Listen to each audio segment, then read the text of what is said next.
Welcome, everyone, to another Explainer. Today, we are diving into something absolutely fascinating. We're going to unpack a brilliant, ancient philosophical concept that literally takes us from the magic of the night sky straight down to the granular, everyday laws of earthly physics. We're looking at the true nature of the zodiac sign Libra. But scratch what you might read in a daily horoscope, because we are not talking about personality traits here. Instead, we're exploring how cosmic justice translates into literal, physical mechanics. It's this wild journey from the abstract heavens to the dirt right beneath our feet, and I guarantee it's going to completely reframe how you view both justice and the very concept of hard work. Right out of the gate, I want to hook you with this incredibly powerful concept from our source material. It states, simply, ignorance equals servitude. So what does that actually mean for us? Well, in the universe as text describes, failing to understand the laws governing reality doesn't just leave you a little confused. No, it literally traps you in an endless cycle of fear and slavery.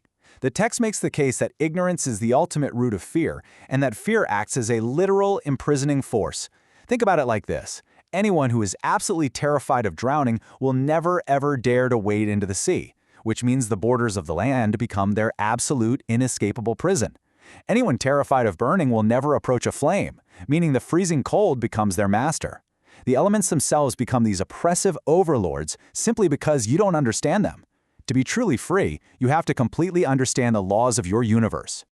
To get a grip on these universal laws, we are pulling directly from the teachings of a figure named Concordia, found deep within the incredible Dreamweaver manuscript.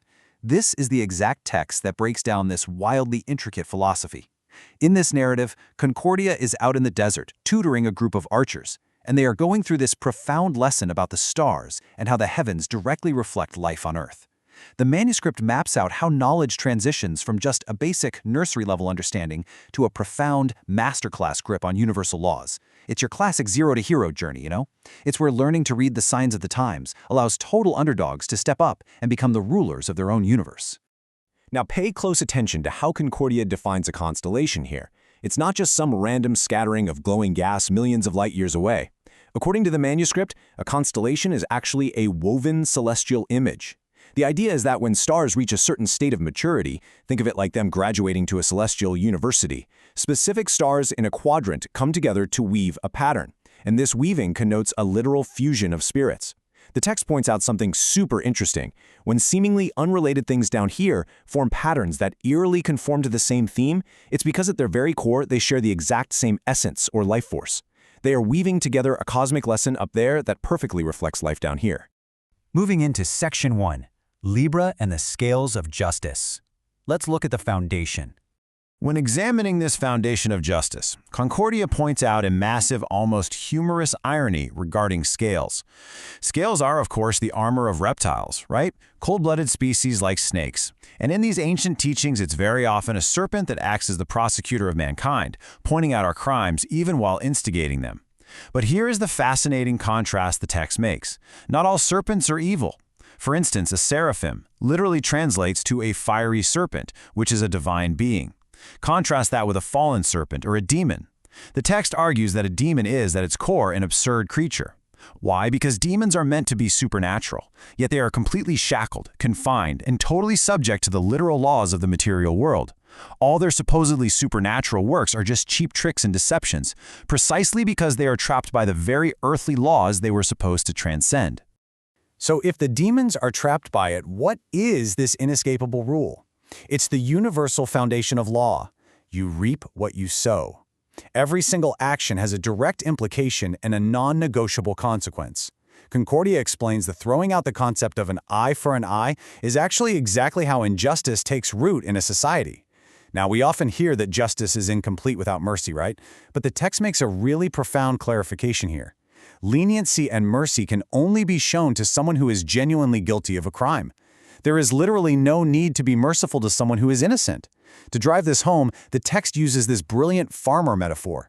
It says, injustice is like a man who sows one specific type of seed, expects a completely different kind of fruit to pop up, and when it inevitably doesn't happen, he gets furious and starts a fistfight with the seed itself. That kind of absurdity is exactly how people get caught up in an endless, frustrating karmic cycle.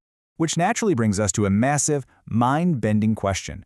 What does all of this cosmic justice, fiery serpents, and spiritual sowing and reaping actually have to do with earthly mechanics? Like, how do we jump from mystical celestial judgment in the stars down to literal physics, heavy lifting, and the gears of machinery? Well, hold on to your seats because the manuscript bridges this gap flawlessly. Section 2. The Curse of Wastefulness. It's all about efficiency. The manuscript drops a massive paradigm shift here. It reveals that justice isn't just about morality or being a good person. At its absolute core, justice is strictly about efficiency.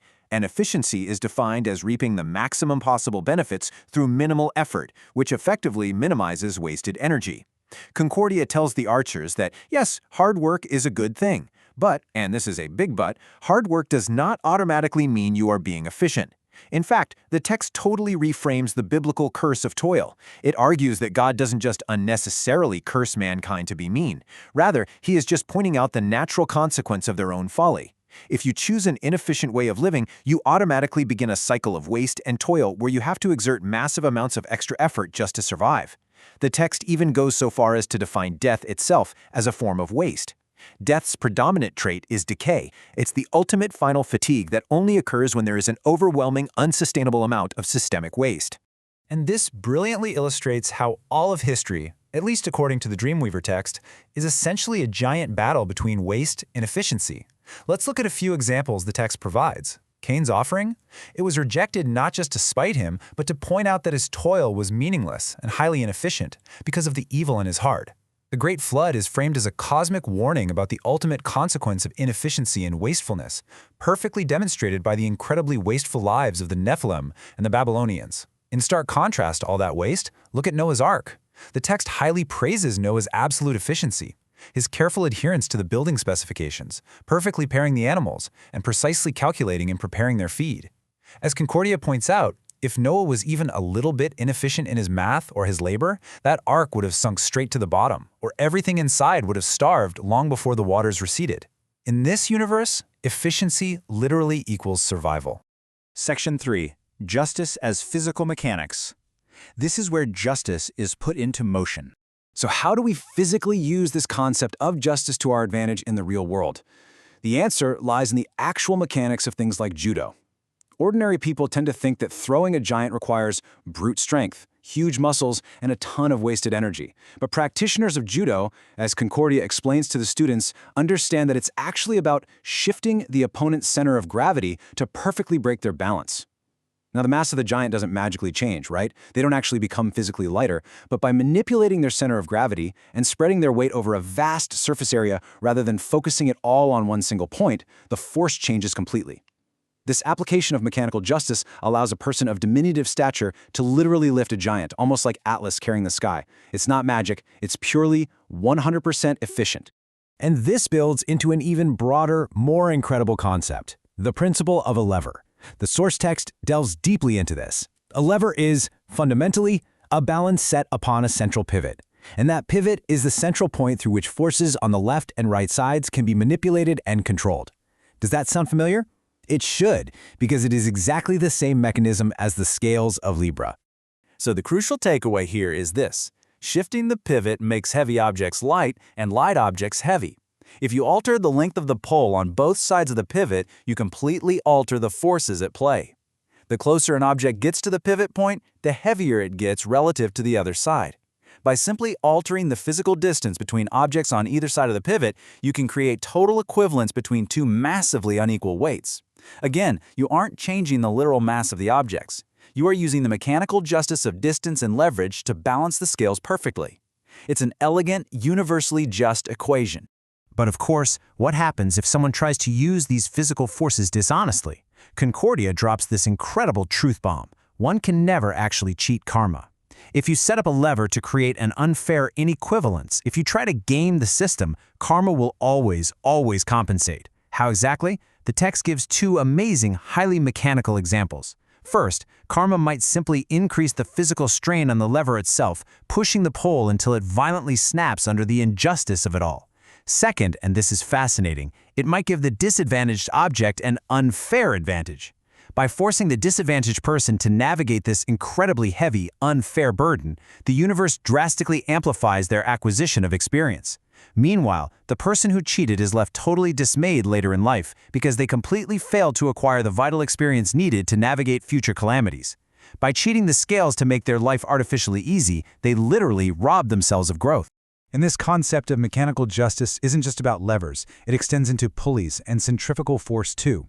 The manuscript details how ancient cultures used this exact justice to minimize their daily effort by connecting buckets to rotating wheels set upon pivots.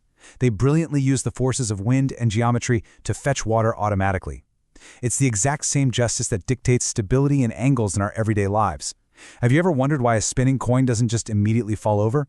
Because the force of the spin naturally diminishes the force of gravity acting upon it. It's the exact same reason you can ride a bicycle without tipping over. The centrifuge nullifies the gravitational forces that are desperately trying to collapse your center of gravity. By understanding these precise mechanical laws, early farmers were able to grind grains, crush grapes, and irrigate massive fields with almost zero wasted effort. It was the ultimate life hack. Moving on to Section 4, the ultimate reward. What does all this efficiency get us? What is the ultimate, final conclusion of all this meticulous, perfectly balanced efficiency?